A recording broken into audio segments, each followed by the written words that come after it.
Today, we're doing a full breakdown of my $142,000 dividend stock portfolio, which saw an increase of 9% for the month of January. I'm updating my dividends, which saw an increase of 3%, and I'm also going to break down my working income and expenses, which have been abysmal for this month, considering over last year my income is down 18%, but luckily my expenses have actually declined by 29%, so that's a bit of a positive. But ladies, gentlemen, let's jump right into this.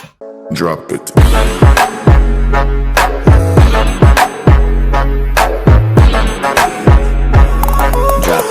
Welcome back, my passive income investors alike, to January 2020 portfolio updates, along with my personal income and expenses in an attempt to be 100% transparent with my frugal lifestyle. So slap a like if you enjoy the transparency, or I'm going to punch you in the throat, as Philip DeFranco likes to say. But before we head on over into the entire breakdown and the nooks and crannies of my dividend stock portfolio, I think it's very important for me to share with you my working income and my personal goals. So I'm going to zoom this in and I'm going to break this down one step at a time so you guys can see what's going on here. Now, starting with the total, I have $1,170 left over after my expenses for the month of January, and this breaks down as follows. Taking a look, we can see with dividend payments, we had MO pay out a really healthy chunk. We had Northland Power, Bank of Nova Scotia, Canadian Imperial Bank, RioCan, and then I sold some Vanguard shares. I had a VFV as the ticker symbol for this Vanguard index that I sold to buy Tesla and Johnson & Johnson,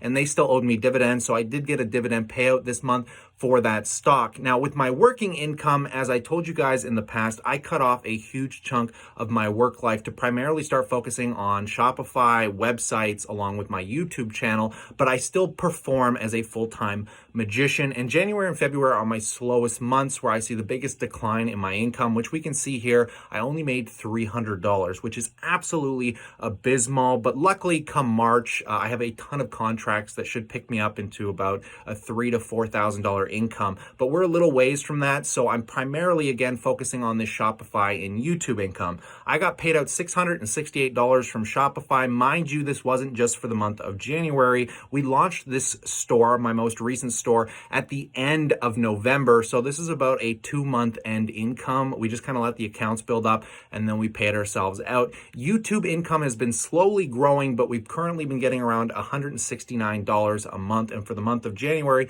that is what I got paid out. I also got some government benefits. Good old Canadian government pumped me out a $111 check. I don't know why, but they did. So thanks to you guys out there that are working at the government, because I did not expect that payment coming in. Now I'm going to scroll down a little bit just to get my head out of the way, because I am covering up some stuff here. Maybe I'll lower my camera, but taking a look here, guys, we can see my expenses are going to be really fascinating because I live the most frugal lifestyle imaginable. Taking a look here, guys, we can see I paid no phone bill this month, and that is because I paid my phone bill well in advance, usually 2 or 3 months in advance, going into 2020. So I didn't have to worry about any phone bills expenses for the beginning of the year. I got internet, which is going to be pretty much the same bill every month, around $124. We had auto insurance, really expensive, $137. No auto repairs, no oil changes this month, but I did spend about $110 on gas. My website for the domain names and just the general cost was around $69 for the month of January. I paid $23 in bank fees. That would be commissions that I had to pay, because in Canada, we don't have a lot of commission-free trading stuff going on. I pay about $10 for commissions, and if I buy US stocks, I pay 10 USDs, slightly more. So I paid a total of $23 for my 2 stock purchases, which I'll break down in a sec. I had no food or living expenses this month. How did I pull that off? Well, as many of you know, I live at home with my parents. I do help cover some of the expenses like the internet bill and a few other things, but for this month, really cheap. I didn't pay for any food or living expenses, and I went out for food. Don't get me wrong, I do go out, but luckily my girlfriend was polite enough to cover any of the food bills that I had for this month. So I mean, applaud me for that, because I don't know how anyone can get through a month without food or living expenses. In enjoyment, I spent about $106. This would be all the dumb stuff, the little things I buy, like if I'm going swimming or I'm going to work out, I'll have to pay like the gym fee or whatever that is. That would work into the enjoyment factor. And then I put a down payment on a website we didn't end up purchasing, and this was really weird because I used my line of credit for the down payment, and I ended up getting getting it reimbursed, but because I had to buy it in the US dollar amount, I ended up getting charged a fee that was like 160, and then somehow they adjusted it. I'm not sure what the deal was with that, but it only ended up being $129, and it sucked because we didn't end up buying the website. But if we minus out all of my expenses from my income, I'm still left with a monthly net profit of that $1,170. So again, if you didn't slap a like yet, guys, slap a like, because this is some crazy personal stuff that I'm sharing with you. Now, moving into the future, as I mentioned, I'm really hoping, with all my attention focused on Shopify websites along with YouTube, that income is going to scale, hopefully month over month, and we're going to start to see some good incline to the upside. But moving into the actual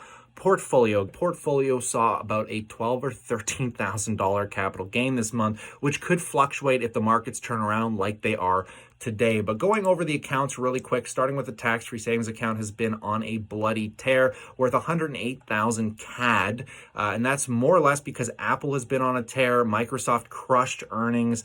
MO took a bit of a hit on its earnings, but I still think it's at a great value. I'm still doing okay in this account overall. The one stock that I have been loading the boat on is Ryokan. It is the only purchase I have done this month in this entire account, and the reason for that is if you don't know anything about Ryokan, I really suggest you do some homework, because the Toronto is where most of their prime real estate is. They have real estate all over Canada, but the real estate I like the most is their downtown Toronto. And the reason for that is the government is doing a $400 million buyout of property on the tracks, the GO Transit tracks or the GO train tracks right downtown. And they're forced buying it out because what they're going to do is build kind of a platform over the top of the train tracks, and they're going to build a park. And guess who owns the prime real estate for a mall and like 1,000-person apartment building that's going to be constructed?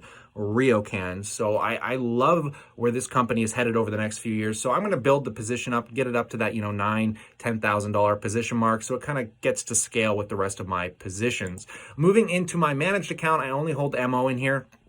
This account is where I hold some of my taxable income, where I kind of manage it around a lot, as many of you know. So not much going on in there. Taking a look at the RRSP, where the biggest movements have happened thanks to Tesla. I have not liquidated any of my shares yet. I am still debating on whether I should take some profits here, but I'm comfortable with the position I have. It isn't a hugely massive position, not trying to gloat here. It's just the fact that I'm comfortable with the scale. So, I mean, if I decide to sell it, if it has another pop, I might take some profits. I might not. I'm always kind of playing on the fence with my spec plays. Johnson & Johnson been doing really well. Even with this down play this Friday, we're up 8% still overall, not including the dividends that are going to be coming in. And then my final account, ladies and gentlemen, taking a look at the Royal Bank account. This is the account I'm going to be primarily focused on for the month moving forward. Well, for most of 2020, because I want to build this account up. And I like this account because it gives me the best deals on currency conversion. Unlike Bank of Nova Scotia, they charge you like a 2% fee on all currency conversions, whereas the Royal Bank doesn't charge you any currency conversion fees. You just pay whatever the flat exchange rate is. And as you can tell, I mainly hold U.S. stocks here. I recently just bought Wells Fargo. As I've mentioned in the past, it's going to be my newest bank I'm going to be trying to scale. Other than that, the dividend income from these accounts has increased quite a bit. I think we're up over $100 in dividend increases for the month of January coming into this year. So I'm so blessed that my dividend income continues to increase quite substantially. I'm trying to keep it growing by $50 to $100 a month. So that way, at the end of the year, the entire thing would have grown somewhere between $500 to $1,000 on my yearly income. But between all these accounts, not much has changed in the macro. I mean, $100 doesn't really make a big difference when we're talking about, $5,000 worth of income. So going back into the actual portfolio overview here, just to take a look, I'm going to zoom out so you guys can see what's going on, because at some point, I am going to have to do some adjusting because I do not like the fact that if you take a look at the portfolio value pie, this big green chunk here is made up by three companies that I talk about all the time. We're talking Tesla, we're talking Apple and Microsoft. I bunch them into the same group as my growth kind of companies that are information technology, I guess you could say. And they have been growing substantially, raising the portfolio value. It used to be just under 30%, and now we're at about 33%. 3%. I'm going to kind of keep a really close eye on this. I'm trying to self-diversify away from this by contributing money. Like I said, I dumped about $500 into the account this month, and I used it to buy Wells Fargo, and then I used the dividends to purchase RioCan. So I'm hoping if I continue to buy other stocks, this will slowly start coming down in percentage. If it does not, and it continues to outpace my personal purchases, I will end up leveraging down in Tesla. This is some of the factors that come into play when I make these decisions. Now, this account sits at 108,000 US. I live in Canada, so you can, do the currency conversion. It's right around 142, $143,000. The dividends have increased. It hasn't been updated here yet.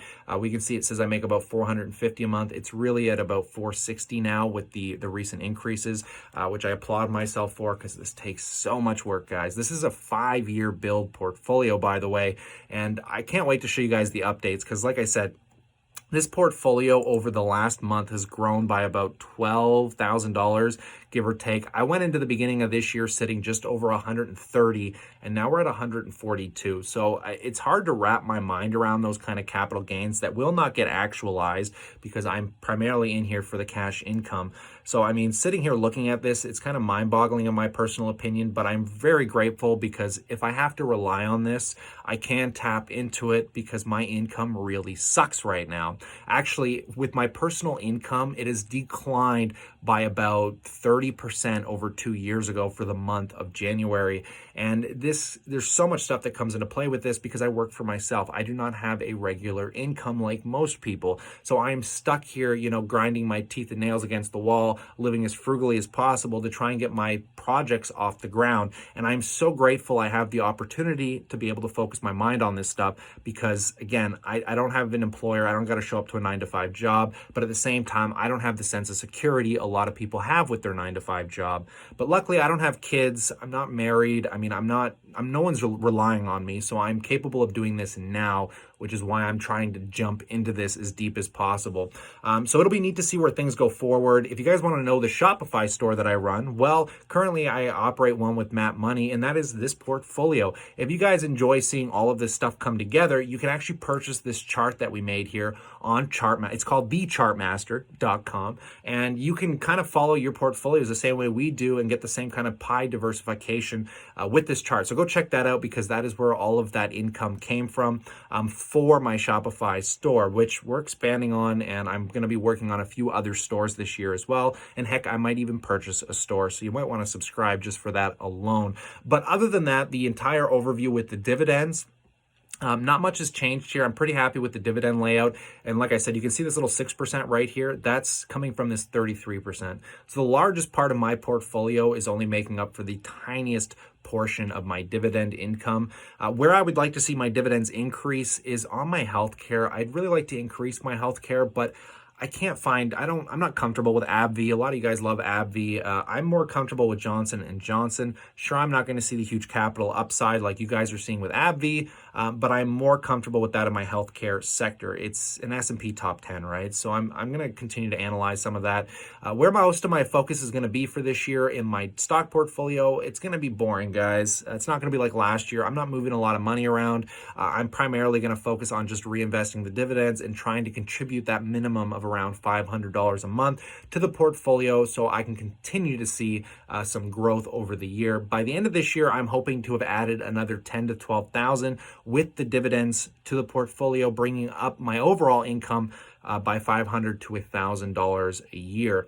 And the goal over the next few years is to build out about 20 positions in this portfolio. I'm sitting at about 13 right now. And then once I get to my full 20 positions, I'm going to set them up on a drip.